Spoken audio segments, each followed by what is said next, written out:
courtesy of Jameson, the iconic whiskey brand and everything going on. Julian Edelman, 3-time Super Bowl champion, is back here on the Rich Eisen Show. How are you, Julian? What's up, bud? You good? I'm doing great. How you guys doing? I'm great. What? I'm excited. It was great. It's a great start to the season. What are you excited about? What excites you? What are you excited about? Football was back. I mean, starting with the opening of the season, the Chiefs go out and they look like they're going to be better than what they've been in a while with their additions of, the speed kid and Rashid Rice playing good and Chris Jones just being a problem. Then you get into the Friday game. So we have back-to-back games, which was nice. And you get a little excitement because it was in Sao Paulo, Brazil, and you get to watch Philly against the Packers. There's been so much hype around Jordan Love, and it was such a great game. A little rust for Hurts and over there, but they find a way to win it. It was just an exciting, great game. And then it led into this weekend of just, I got to give a shout out to my Patriots, man. Yeah, going into Cincinnati, right, getting a big win. Everyone's been talking about everyone else. The Patriots are going to be a 4-win team, and they very well could be. But the way they came out and set the tone for their season, not turning the ball over, jamming Rashad Stevenson's down your throat, Jacoby Brissett making big plays when the team needed it, turnovers on special teams with Joe Cardona, the long snapper, making a big tackle, forced fumble. I mean, it seemed like a good Patriots game. And, I'm so happy for Gerard Mayo because that's got to be such a hard spot to be in when you're coming in after, Bill Belichick. Let's be real. But it was kind of ironic because it looked like such a Bill Belichick type game. Yeah, I was going to ask you about that, Julian. I was going to ask you about that to see if were there any similarities. I mean, obviously, 100%. Everybody, like what? I mean, what are they? You look at how they played the game. They didn't turn the ball over. They played fundamentally sound. I think they were 55% on third down. Bengals were about 40 or something. They beat them on third down. They took the ball away twice. They had great field position with their special teams. You got to give a shout out to the punt unit. They were that hidden yardage. And it was a tough team win. And that's what, we prided ourselves on. So it was really great for Gerard Mayo and the Patriots to get out there and start this new legacy of what they are with the dub. Yeah, I was going to ask you, like, if I had told you back in the day when you were winning titles, with the Pats, that the first ever non-Belichick game would be won by quarterback Jacoby Brissett with Gerard Mayo being the head coach and Matthew Slater on the staff, right? And Slate. You know what I mean? Like, what would you have said back then, right? I would have said on to Cincinnati. Yeah, right. Well, I mean, guess what? After being on to Cincinnati and coming up with that win, now you're on to next up Seattle, and then at the Jets. Which is a winnable game. They got to go across the country to New England. I was really impressed with McDonald and Seattle's defense. It seemed very similar to what the Pete Carroll regime was. They had a really good defense, good on special teams, made a couple plays on offense, started a little slow, but it's kind of crazy with these two teams, Patriots and Seattle. They hire new coaches, but they still have kind of the same philosophies. Julian Edelman here on the Rich Eisen Show. So the other games that jump out at you, I mean, did you watch the end of the Sunday night game, seeing the Lions just jam it right down the Rams' throat, Julian? I did, and that was a really good football game, and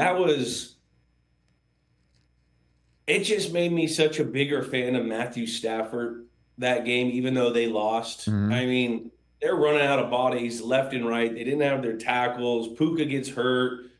Coop had a great game, 14 catches or something like that. But to see Matthew Stafford and how there was that one third down where he sat in there and he had those two guys in his face and he anticipated and he threw that crosser, like almost like a no look over to the left. And he hit his receiver, like he threw it to a spot. Like that's That's really impressive football when you know you're going to get hit and you can sit and deliver a strike. I mean, he's a pretty ball. He throws the ball so pretty. I've thrown with him a couple times, and like the first time we ever met, we shook hands. We went like 44 for 44, and I've gone with other quarterbacks, and there's always a little timing, adjustment when you start to throw at the new quarterback. First day, Matt Stafford, high five, boom, zinging, and that's what he is. It was impressive. He's tough. I think that's going to be a good football team, the LA Rams, and then Detroit on the other side. Talk about toughness, MCDC. The way they won the game, driving the ball down the field, knowing what they had to do to win the game. That gives you that shows and that shows everyone that, hey, we're a tough football team. It didn't start the way they wanted, but come out with a win. I mean, that's when you start to know you're a really good football team, is when you can win ball games when you're not playing your best. That's a sign of a team that they got some solid foundation going in for the year. This is week one. There's ups and downs. There's going to be a whole lot of emotions everywhere, and these teams won't be the same team that they're going to be, halfway at the end of the season. But for both of those specific teams, the Lions and the Rams, those are great starting points for those two organizations. When did you throw at Stafford? When did he throw to you? When was that? We threw. So I used to go over to Tom House. He had a clinic out in Long Beach. Right. And Tom used to go there and we'd dial up there. But, I would stay in LA and all these other pro quarterbacks would come to the field to work with Tom. And, in the offseason, you want to catch balls, pro balls, run routes. And so, I would throw a bunch of other guys. And so Stafford was one of them at one time, and you're like, okay. One time Stafford was there. He lit it. I mean, the ball comes off his hand differently. He could pick up any ball and throw it. I'm pretty sure he could probably drink like 8 to 12 beers and go and throw it better. Like, he's that kind of guy. Just a cool dude, and I'm really happy for him. And what is he's 36, 37 years 36. Old. Yep. Yeah. He's not a young guy, and I know we all want to be like, oh, Tom Brady played to 45, so that's an anomaly. So, to see these guys like Matt, that's a he's not a young guy to go out there, take the punishment he did, deliver the football, not have the ghost rush in your face when you get to be an older quarterback and you're hit a bunch, especially as much as Matt Stafford was hit in Detroit. That could kill a quarterback, and to get rid of the ball quicker if he feels something, the ghost, Yeah. But that was a really impressive game. And then Jared Goff, too, on the other side. What an awesome situation for him to go in and, the team that he played for, that he went to the Super Bowl with the LA Rams, trades him to Detroit, which was a dumpster fire at the time. He leads them to the NFC Championship a couple years later, and he beats his former team twice now, one in the playoffs and now here in opening day. I mean, that's a great story of Jared Goff just being a mentally tough guy, not sniveling, and what a better guy to be the flag carrier for the Detroit Lions than someone like that. What are you doing for Jameson, brother? What's going on? We're promoting. We're trying to make some noise. We went to the league office and put a bunch of people out there to try to get a game to Dublin, Ireland. Me playing in Boston, we had a lot of Irish fans. You go to Chicago and you see the Irish influence they have there. It just seems like there should be a game in Ireland, no?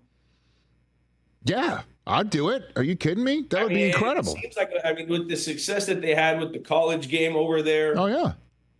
I think it would be a fun experience. I don't think it's too far, especially, and we kind of have that infrastructure going across the pond to other places, but I think with the fans that they have, the time that they like to have, a rowdy group of people that love to have fun, watch sports, rally around, their team or a league. I mean, I think it would just be such a fun experience, not just for the people of Dublin, but for the players to get to go over there.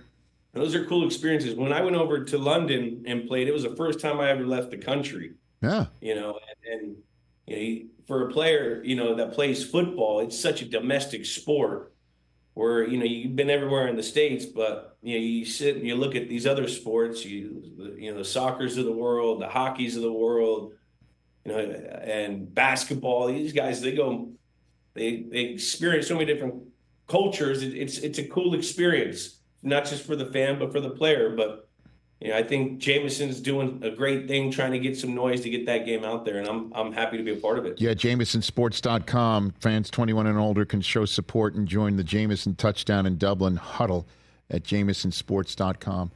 Last one for you, Julian, before I send you on your tour. I would sit here and ask you to break down the Cowboys and the Browns and how great the Cowboys looked and the Browns didn't look all that great. I would love to go over the X's and O's if it weren't for the guy who was calling the game for Fox at the time. Julian, your 2 cents, your unvarnished 2 cents on Tom Brady's first game as a professional National Football League national sportscaster is what? Yeah, I think he did good. It's his first time on the camera, and it brings him back to first time I got on camera for Inside the NFL, and that red light turns on. I mean, you do all this preparation, and it just changes, and you got to go and do it. And like Tom, in anything he does, having that one rep is going to make him better for the next one. And I know he's going to be out home going over all the games and going over his game and self-scouting to see what he can do better. But I think it was a great starting point for Tom. Yeah, I mean, it's just the latest example of people wondering why he's doing what he's doing. The roast was the first one of those in 2024. Certainly when he's placing himself in the verbal crosshairs of one Julian Edelman, right, on that night. What a night that was, Julian, right? There was a lot of Jameson that night. It's just a wee bit. So how would you rate your performance that night compared to everyone else's? That's. What do you think? I'm not a comic. I don't know. I can't give a grade on comedy. I thought you did great. I thought you did very well. Thanks. I was there. I mean, Bledsoe came out. I saw you and your wife. Oh yeah, sitting right up. That's right. We were there. They cut away to us over and over and over again because I guess, I don't know. Certainly when it was all about craft or anything else, they were cut away to us. Where it's a lot of fun. But Bledsoe. I think Bledsoe kind of crushed it. Don't you think? Coming out there, he kind of killed it. Out of the players. He set the tempo. He set the tempo. He was the first of the civilians to go. So it was. I think he did a great job. Civilians, I like it. That's a good use of civilians, Julian. But yeah, I mean, Tom, did well, and he's got another one coming up. And it's not easy. It is not an easy gig to just with the line. Although the one person I felt for the most was Kevin Burkhardt because that's a terrible 2-shot for him. He's going to lose every single time they show that booth. That's a major loss. Tom looks good. That hair, woo! I'm with you, Julian. It's like Farrah Fawcett with those bangs. Good. Wow. Good to chat with you, Julian. You're the best. Always. We'll chat soon. I'll come in soon. Please. See you. Yeah, lovely. Let's chat in person. There we go. The 405 is not tough. I'll send you the Rich Eisen Show helicopter. Okay. Oh, put me down for 2. You got it. Thanks, Julian. Julian Edelman, courtesy of Jameson, right here on the Rich Eisen Show. Catch the Rich Eisen Show every single day on the Roku channel, 12 to 3 Eastern, for free.